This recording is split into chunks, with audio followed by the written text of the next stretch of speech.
Молодым семьям Алекминска вручили жилищные сертификаты. Долгожданное событие состоялось благодаря районной программе поддержки молодых семей. Коллеги продолжат.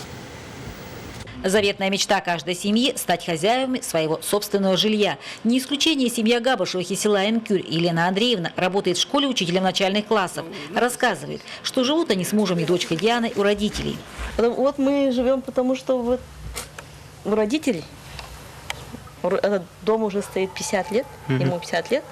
И нам тоже как-то хочется свое жилье.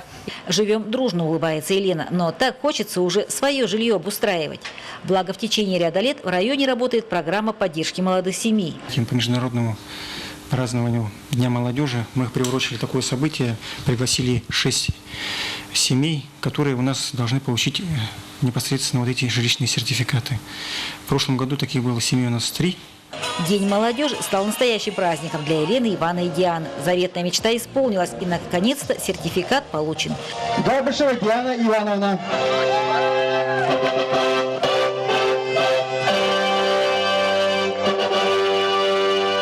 Программа работает до 2016 года. В дальнейшем администрация района озабочена о продлении, ведь это реальная поддержка.